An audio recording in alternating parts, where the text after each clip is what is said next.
my wife here, Nikita, to watch my speech again for me.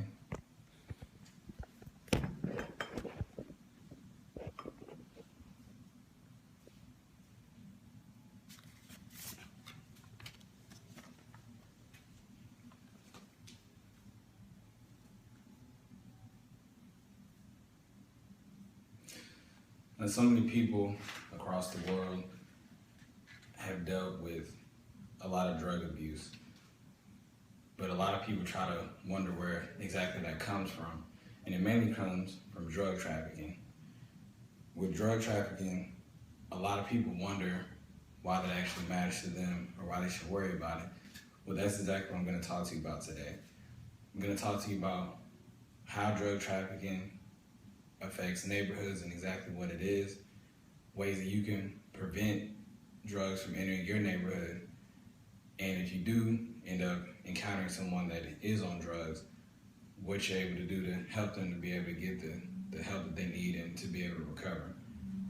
Now, the direct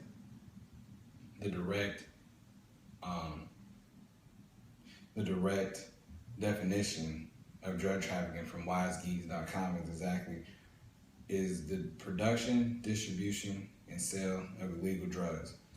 Now with that, that's everything that you probably ever heard of: LSD, cocaine, marijuana, meth, everything. All these drugs are brought in by all these people who are doing illegal things, even some higher up people who have the money to be able to provide these drugs to people so they can distribute them out to neighborhoods, and even high-class neighborhoods, low-class neighborhoods, just to keep the drugs flowing in. Sadly, a lot of people pass away from drug use.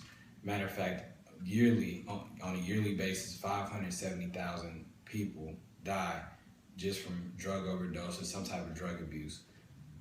But a lot of people may try to figure out, well, if this is happening, how are we supposed to prevent it, or how can we possibly prevent it?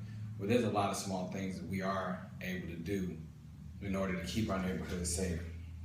Now, according to ncpc.org, it's very small things that we can do. If you're in your neighborhood, you can suggest putting up large gates. You can suggest having an organized neighborhood watch. Maybe get the local police station just to do drive-bys, more lighting in your neighborhood. Just taking more accountability. You want to be able to watch out for the children, watch out just for everybody, because if you see someone in your neighborhood that's not usually there and they're constantly coming in, you just kind of want to know what's going on. You don't even necessarily have to confront that person unless you would want to. But like I said, you can organize these groups, or you can even have the police on standby to just kind of take a look for you. But now if we're in a situation where, let's say, the drug trafficking has already invaded your neighborhood, well, what would be the next step in terms of somebody that maybe you know or care about, that you're able to try to help them out and to get off drugs and be able to get better? Well, according to drugabuse.net, it's looking out for signs. If you're seeing someone who's depressed, seeing someone who has really bad anxiety, if they're angry all the time, or if they're not eating, or if they're eating way too much, if their weight is just rapidly decreasing, or if there's days or even weeks that you don't see that person, look for those signs and get them help. As weird as that sounds, it's crazy how drug trafficking is just a chain.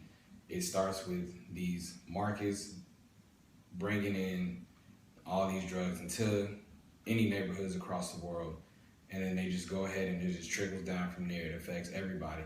It even brings in crime.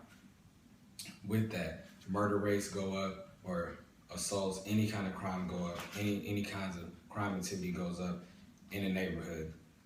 And that also, or the person that's on drugs, it could affect them to go out and do negative things to hurt themselves. With that, the Bible quote that I have is Hebrews verse 13:16. Do not neglect to do good and to share what you have, for such sacrifice as pleasing to God. Now with that, with me saying that, that's saying that you won't just be pleasing God, but just take the time to help someone. Don't just ignore anything they're going through, because you never know what you could do to help that person, even if it's not a family member. It could be a close friend or just somebody you just met. If you look for those signs and be there for that person, that you could really have a huge effect on the things that happen to them in a positive way in their life. So I talked about what drug trafficking is and how it affects neighborhoods and how it comes into your neighborhood and how to help someone that's been affected by the chain effect of drug trafficking.